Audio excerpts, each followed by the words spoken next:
Good morning. This is 14th lecture of topic control and coordination. Here at previous from 1st to 13th lecture we will complete nervous coordination.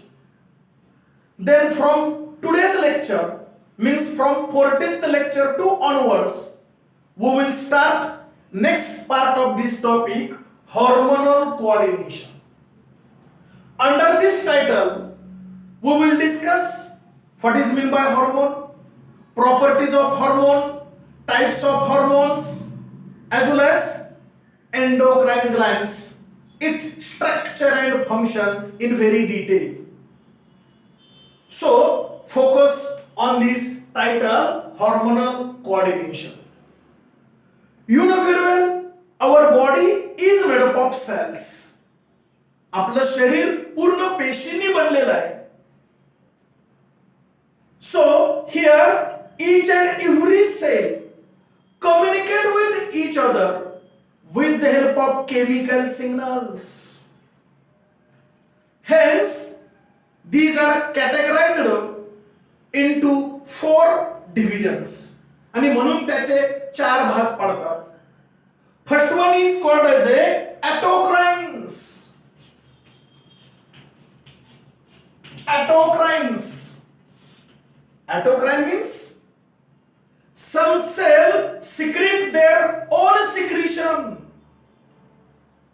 to stimulate itself. काही शरीरामध्ये अशा पेशी असतात की स्वतःपासूनच chemical substance secrete करतात, स्वतःच secret करतात for on activation. स्वतःच ऍक्टिव्ह होण्यासाठी स्वतःच्याच बॉडीमधून केमिकल सबस्टन्स सिक्रेट करतात आणि स्वतःच ऍक्टिव्ह होतात. That concept is called as autocrines. Then second, paracrines. Paracrines. Some cells of our body secrete chemical substance to stimulate neighboring cells. काही शरीरातल्या अशा पेशी असतात की स्वतःपासून केमिकल सबस्टन्स सिक्रेट करतात. कशासाठी? तर त्या स्वतःच्या पेशीच्या भोवती ज्या इतर पेशी असतात त्यांना ऍक्टिव्ह करण्यासाठी स्वतःपासून केमिकल सबस्टन्स सिक्रेट करतात. That concept is called as paracrines. Third, endocrines. Endocrines. This is the most important concept to related to this our title. आपल्या टायटलच्या दृष्टिकोनातून सर्वात महत्त्वाचा पॉइंट कोणता असेल? Endocrine. Endo means within the body and crine means to release, to secrete. याला मराठीमध्ये काय म्हणता येईल? अंतस्त्रवणे. शरीराच्या आतमध्ये केमिकल सबस्टन्स सिक्रेट करणं किंवा स्त्रवणं याला एंडोक्राइन असं म्हटलं जातं. And some cells or gland म्हणजे ग्रंथी. Some cells of gland which are present in our body that can naturally secrete chemical substance to stimulate other organs of our body. आपल्या शरीरातल्या इतर अवयवांना जागृत करण्यासाठी, ऍक्टिव्ह करण्यासाठी, फंक्शनल करण्यासाठी ग्रंथीमधल्या पेशी ऍक्टिव्ह होतात आणि केमिकल सबस्टन्स सिक्रेट करतात. That concept is called as endocrine. Next, fourth, pheromones.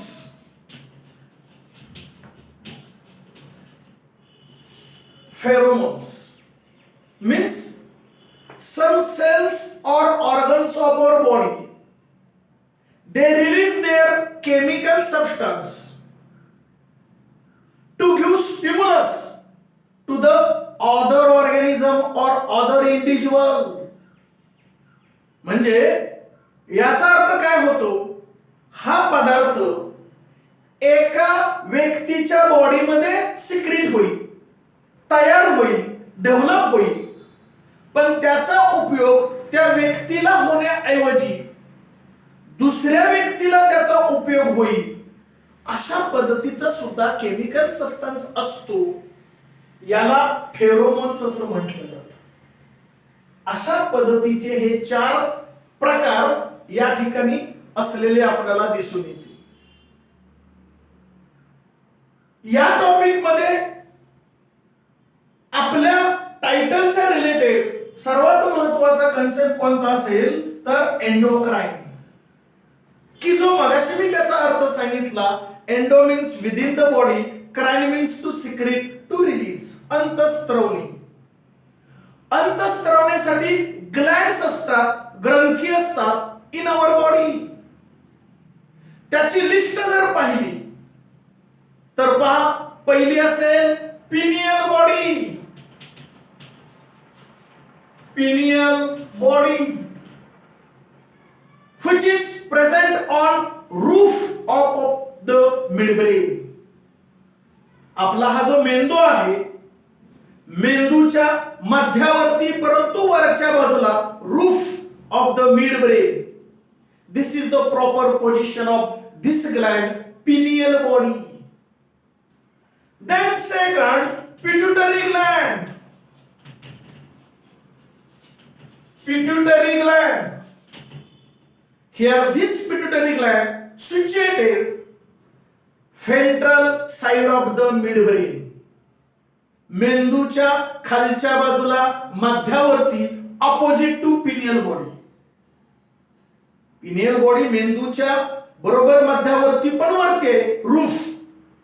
बरोबर त्याच्या ऑपोजिट साइडला ventral side of the midbrain he pituitary Gland असेल. Then third, thyroid gland. Thyroid gland.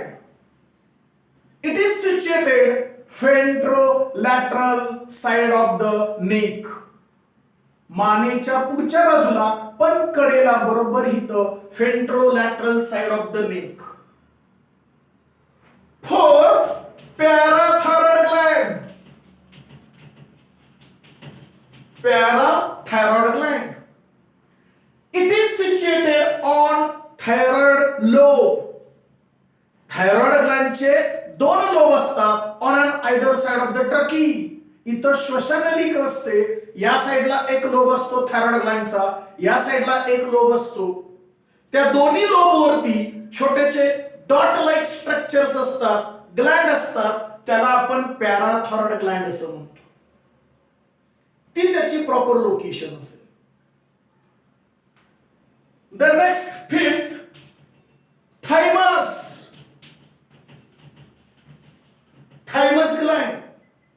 It is situated exact in mid part of the chest region, just near to the heart. हृदयाच्या अगदी शेजारी, बरोबर छातीच्या मध्यभागी या ठिकाणी ही thymus Gland असेल. The next here, 6, Leydig cells. Leydig cells. Another name of this Leydig cell is interstitial cell, which is present in our testes in case of male. आपण reproduction topic शिकलेलो आहोत. त्यातला मेल रिप्रोडक्टिव्ह सिस्टीम हा महत्वाचा part आपण पाहिला. या male reproductive system मधील मेल गोनॅड म्हणजे टेस्टिस, त्याच्यामध्ये या पेशी पाहिल्या लडिंग सेल्स किंवा interstitial cell. The next, corpus luteum. Corpus luteum. And you know very well, corpus luteum is present in ovary. Ovary मध्ये corpus luteum असेल. It is also called as a temporary endocrine gland. थोड्या कालावधीसाठी तयारी झालेली अंतःस्त्रवणारी ग्रंथी म्हणजे corpus luteum and it is present in ovary म्हणजे female गोनॅड. Female reproductive सिस्टीमचा part ovary असेल आणि त्याच्यामध्ये कोण असेल? Corpus luteum. It also temporary endocrine Gland. The next, islets of Langerhans. Islets of Langerhans.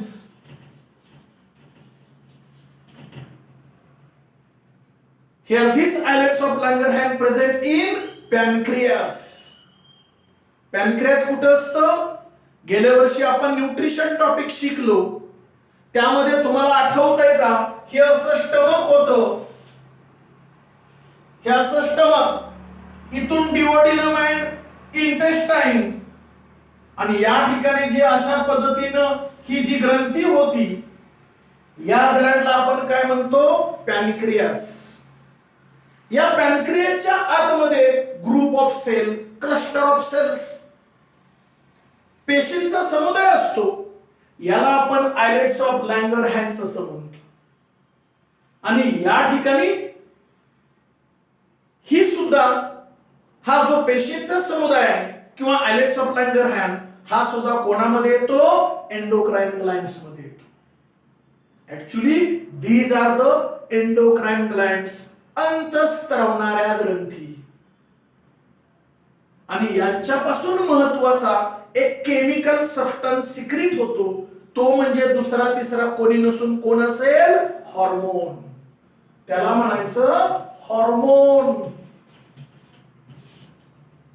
याचा अर्थ हॉर्मोन म्हणजे काय? Hormone is a chemical substance which is naturally secreted from these endocrine glands that directly mix into the blood, circulate throughout in body, but act on only target organ. ज्या अवयवाला त्या हार्मोनची गरज असते त्याच अवयवावरती action घेतली जाते, असा केमिकल सबस्टन्स, असा chemical messenger, ज्याला काय म्हटलं जातं? Hormone. And these are the list of endocrine glands. यांच्यापासून हार्मोन सिक्रीट होतो. Then most important point is properties of hormone.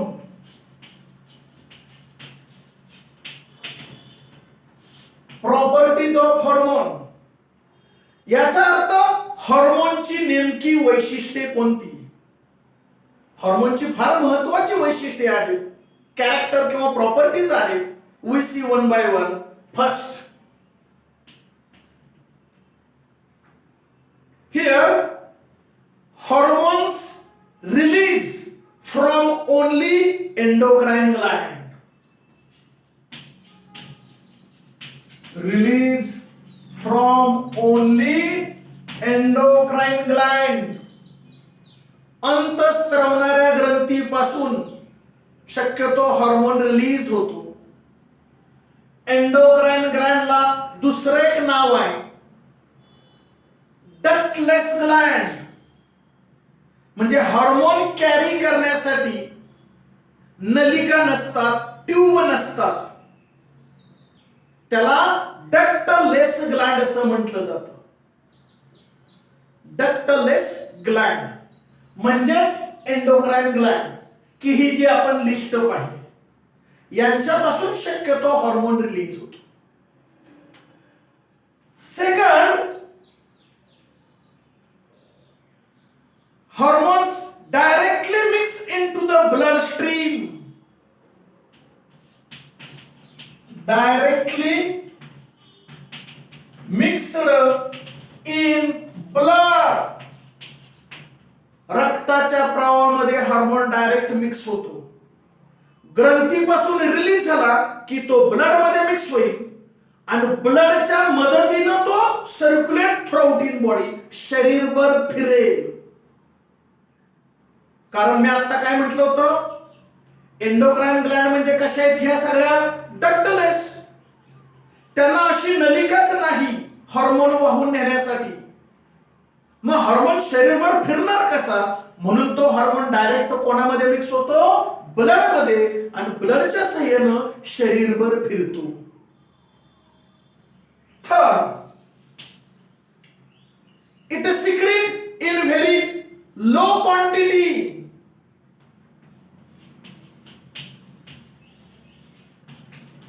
Low quantity. Hormone काय? 2-3 स्पून म्हणजे 2-3 चमचे काय सिक्रेट होत नाही. इन व्हेरी लिटल अमाऊंट, अत्यंत अल्प प्रमाणात, कमी प्रमाणात हा हार्मोन सिक्रेट होतो. हे एक महत्वाचं कॅरेक्टर हार्मोनचं आपल्याला असलेलं दिसून येईल. Fourth, low molecular weight.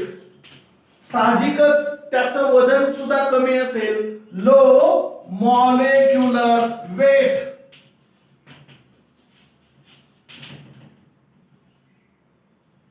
Then fifth, it is either fat or water soluble. Hormone both fat and water soluble. दोन्ही मध्ये सुद्धा तो डिझॉल्व होतो, विरघळतो, किंवा मिक्स होतो, एकजीव होतो. आयदर फॅट और water soluble. The next property, here it is secret from one part. Secret from one part. म्हणजे ग्रंथीपासून तो सिक्रेट होईल, बट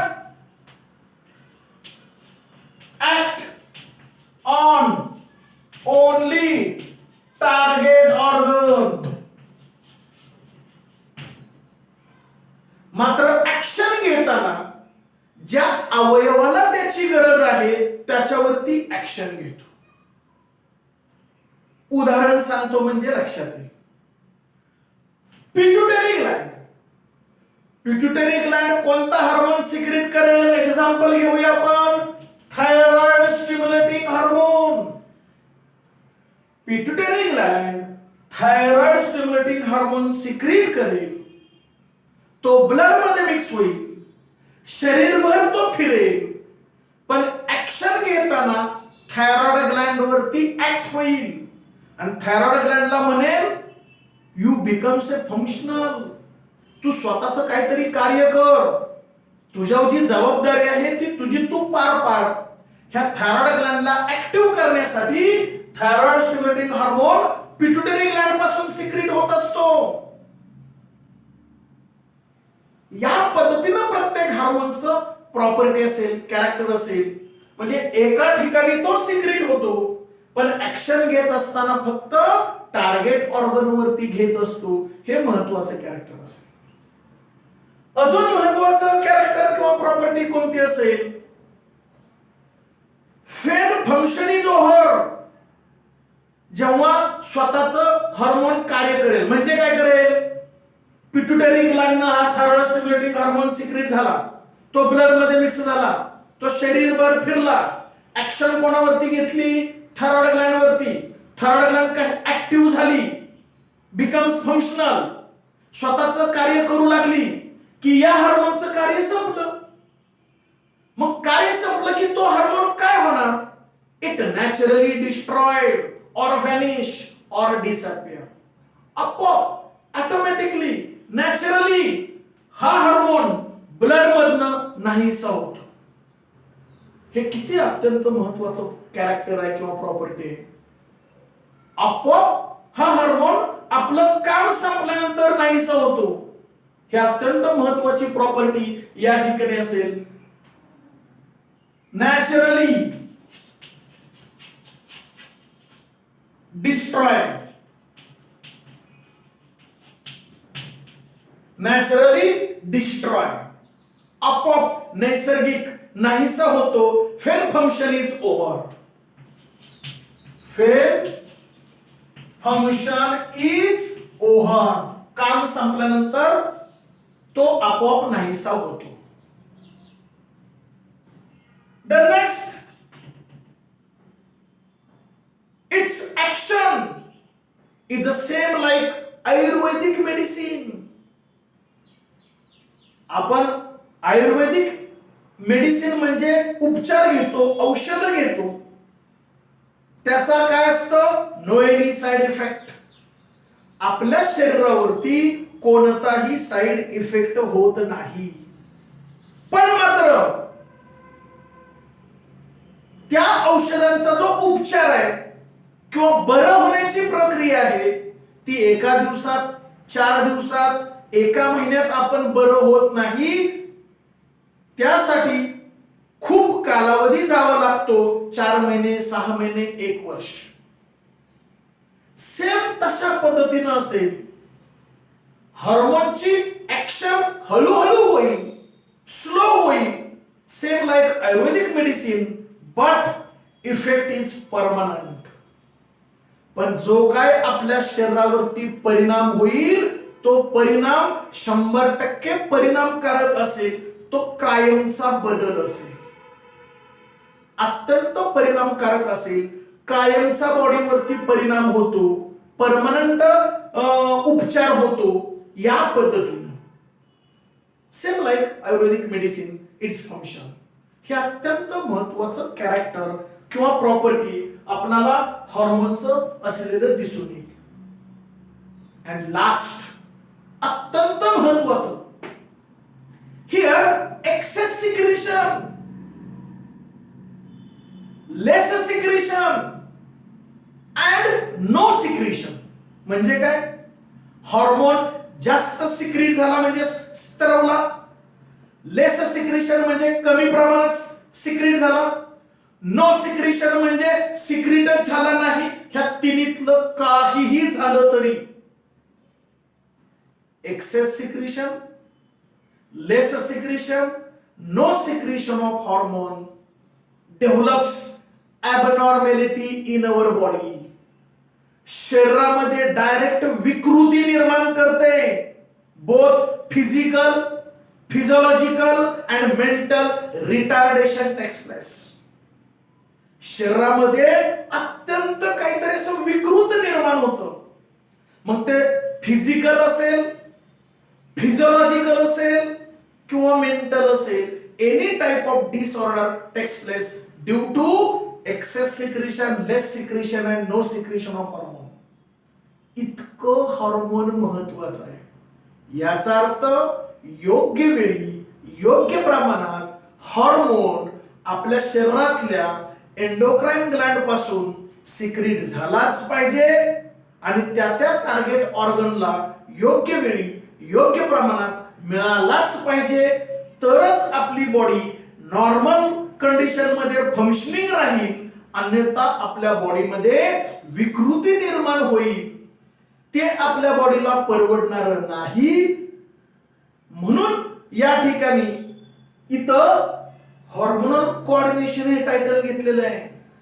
बॉडीतला समतोल राखायचा असेल, बॉडीमध्ये maintain the state of homeostasis, पूर्ण बॉडी समतोल राखायचे असेल, नॉर्मल कंडिशन मध्ये फंक्शनिंग करून घ्यायची असेल, तर हार्मोन अत्यंत महत्वाचा आहे. योग्य वेळी, योग्य प्रमाणात तो सिक्रेट झालाच पाहिजे आणि त्या टार्गेट ऑर्गनला योग्य वेळी तो मिळालाच पाहिजे. ही अत्यंत महत्वाची कंडिशन हार्मोनची आहे. हे बेसिकली सर्वांना माहिती असणं अपेक्षित आहे. Next point, types of hormone.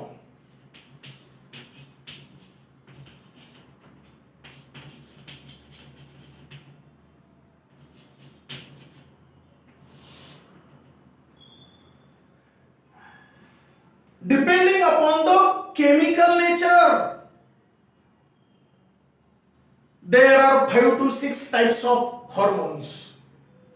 खरं तर हार्मोनचे वेगवेगळ्या प्रकारचे म्हणजे रोलनुसार सुद्धा टाइप्स पडतात, केमिकल नेचर नुसार सुद्धा प्रकार पडतात. अशा पद्धतीने वेगवेगळ्या फॉर्मॅट मध्ये प्रकार आहेत. पण hormone is a chemical substance. तो केमिकल सबस्टन्स आहे, केमिकल मेसेंजर आहे आणि म्हणून आपण या ठिकाणी कोणत्या डिपेंडिंग अपॉन टाइप पाहू, depending upon the chemical nature. Chemical nature नुसार आपण प्रकार पाहू. These are most important related to our here topic or title. Depending upon the chemical nature, there are 5 to 6 types of hormones. First here, amino acid derivative. Amino acid derivative. This is the first most important type. It contain mostly amino group. याच्यामध्ये या प्रकारामध्ये amino group हा असेल आणि याचं example द्यायचं म्हटलं तर थायरॉक्सिन हार्मोन. थायरॉक्सिन हार्मोन ह्या पहिल्या प्रकारामध्ये कोणता ग्रुप असेल? Amino group. टायटल काय? Amino acid derivative. एक्झाम्पल काय दिलं? Thyroxine. Then second polypeptide. Polypeptide type of hormone contain mostly protein. त्याच्यामध्ये जास्त प्रमाणात प्रोटीन असेल. हा तो दुसरा प्रकार पॉलीपेप्टाइड आणि याचं एक्झाम्पल खूप आहे. Growth hormone. त्यानंतर दुसरा असेल ACTH, adrenocorticotrophic hormone. Next LH, luteinising hormone. Then next ADH, हा आपण एक्सक्रीशन ऑस्मोरेग्युलेशन मध्ये पाहिला. बरोबर आहे? ADH. And then next oxytocin. Oxytocin. These are the good example of polypeptide which consist mostly protein. हा दुसरा प्रकार असेल. Third glycoprotein. Third glycoprotein. According to name indicate, नावानुसार it consists mostly glycogen and protein. ह्याच्यामध्ये काय असेल? Glycogen and protein. Example TSH, thyroid stimulating hormone, and FSH, follicle stimulating hormone. ही दोन proper example ग्लायकोप्रोटीनचे असतील. The next four, steroid. Steroids. Steroids. It consists mostly lipid and cholesterol. या प्रकारच्या hormone मध्ये lipid आणि कोलेस्टेरॉलचं प्रमाण जास्त असेल त्याला म्हणायचं स्टेरॉइड्स. याचं एक्झाम्पल कोण असेल? Male and female sex hormone. मग रिप्रोडक्शन टॉपिक मध्ये पाहिलं मेल सेक्स हार्मोन कोणता? टेस्टोस्टेरोन. आणि फिमेल सेक्स हार्मोन कोणते दोन? Estrogen and progesterone. बरोबर आहे? आणि चौथा कोणता आपल्याला सांगता येईल? जसं की टेस्टोस्टेरोन सांगितलं, इस्ट्रोजन सांगितलं, प्रोजेस्टेरॉन सांगितलं, तसं एंड्रोजन. म्हणजे या पद्धतीचे जे मेल किंवा फिमेल सेक्स हार्मोन्स आहेत, these are the good example of steroids. Then next fifth, catecholamine.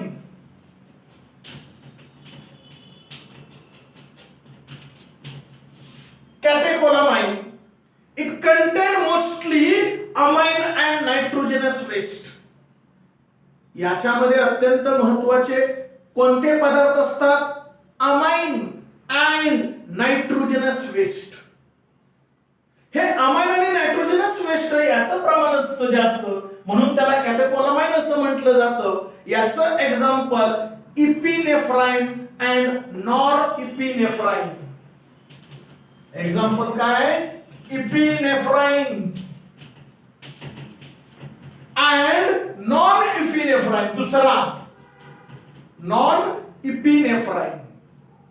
या पद्धतीची दोन एक्झाम्पल कॅटेकोलामाइन ह्या पाचव्या प्रकारामध्ये असेल. And last 6 fatty acids. Fatty acids last 6 type. According to name indicate, it consists mostly fatty acid. याच्यामध्ये इथं नावानुसार साहजिकच या प्रकारच्या हार्मोन मध्ये फॅटी ऍसिड जास्त असेल. एक्झाम्पल प्रोस्टाग्लॅंडिन्स. एक्झाम्पल काय असेल? प्रोस्टाग्लॅंडिन्स. हे त्याचं प्रॉपर एक्झाम्पल असेल. या पद्धतीचे केमिकल नेचर नुसार हार्मोनचे 6 महत्वाचे प्रकार पडतात. हे बेसिकली माहिती असणं गरजेचं आहे. Actually this is the proper introduction of this second part, hormonal coordination. आज आता या लेक्चरला फक्त आपण प्रस्तावना पाहिली सेकंड पार्टची, हार्मोनल कोऑर्डिनेशन. कारण त्यामध्ये फक्त काय समजून घेतलं प्रस्तावनेमध्ये? हार्मोन म्हणजे काय, प्रॉपर्टीज म्हणजे त्याची लक्षणं कोणती, कॅरेक्टर कोणती, टाइप्स त्याचे प्रकार कोणते, आणि हा हार्मोन कोणापासून सिक्रेट होतो म्हणजे एंडोक्राइन ग्लँड पासून सिक्रेट होतो. तर आपल्या शरीरामध्ये असणाऱ्या एंडोक्राइन ग्लँडच्या नंबर्स लिस्ट आपण पाहिली. ज्या बॉडीमध्ये वेगवेगळ्या प्रकारच्या एंडोक्राइन ग्लँड्स आहेत त्याची लिस्ट पाहिली. या पद्धतीनं फक्त आज आता या लेक्चरला आपण इंट्रोडक्शन पाहिली. I hope you understand about here introduction of this second part, hormonal coordination. Is it clear? Okay.